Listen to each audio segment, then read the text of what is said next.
Hello fellow YouTubers, this is Utah Moses here to give you my 5 favorite Robert Downey Jr. films. And being that the new film The Avengers are coming out this week, I thought I'd do a 5 favorites on that.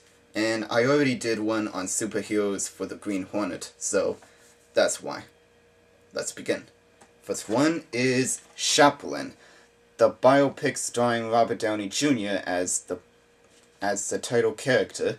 And this tells a lot about the iconic silent actor, from his childhood with his estranged mother, his several love affairs with young women, and his rise to stardom with his films, along with the controversy of his making of The Great Dictator, and how that got him banned from his home country. And I don't know if that was right after the war between the Germans or during it, so I can't say. And this is one of those overlooked performances by Robert Downey, even when he was nominated for an Oscar. And I thought he was amazing in the part. He looks almost in every way as Charlie Chaplin.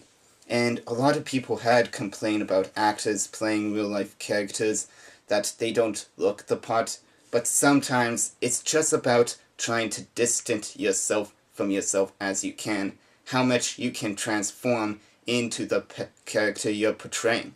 And I'm really excited to see that new Anthony Hopkins, or that new Alfred Hitchcock biopic starring Anthony Hopkins. So remarkable!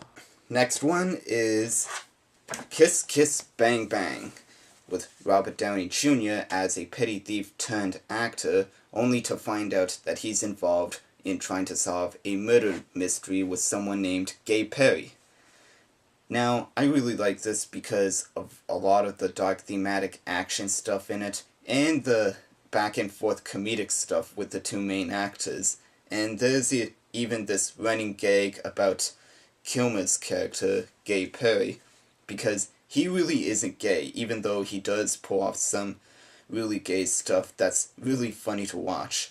And there's even a part where Downey Jr. loses his finger from a slammed door, and it later on gets eaten up by a dog. So, yeah, you gotta like this.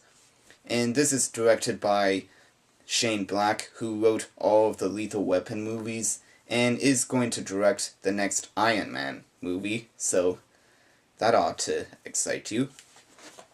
Next one is A Scanner Darkly, and I like a lot of the Philip K. Dick adaptations, and in this one, it takes place in a not-so-distant future, where security is up the ass with everyone in the neighborhood, where the cops are putting in cameras in every household, and there are cops that are going in disguise with these blur costumes where they're constantly changing their identities.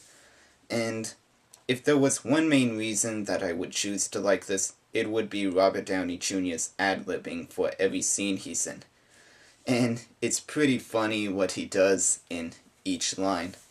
He basically steals the show as James Barris, Keanu Reeves' drugged-up roommate, and undercover snitch. So that kind of says a lot.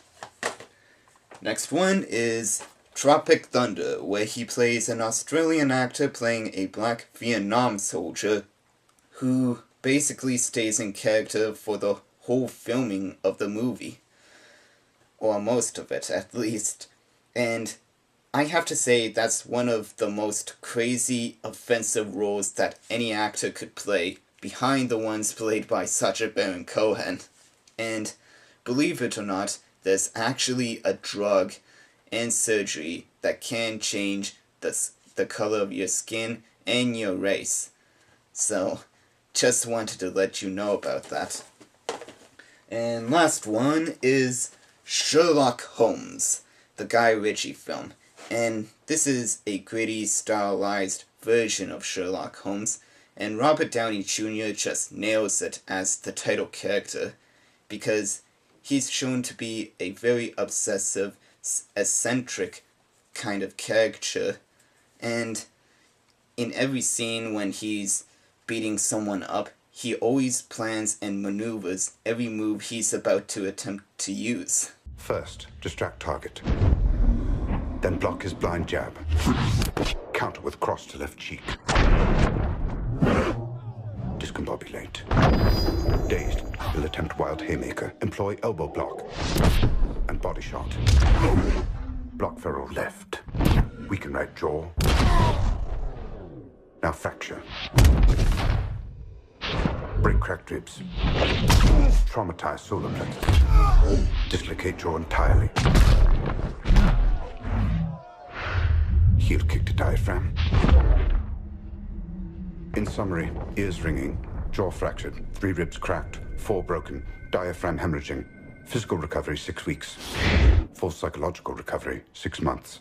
In a way, this film reminds me of the Pirates of the Caribbean movies just because of how the scenery looks, the humor, and even the music sounds so reminiscent of those films. And this is really enjoyable, and a lot of more people could watch it compared to Guy Ritchie's other films like Lock, Stock, and Two Smoking Barrels and Snatch. So that's all for my video. Rate, comment, and subscribe, and I'll be back later. Until then, this is Yuta Moses, signing out.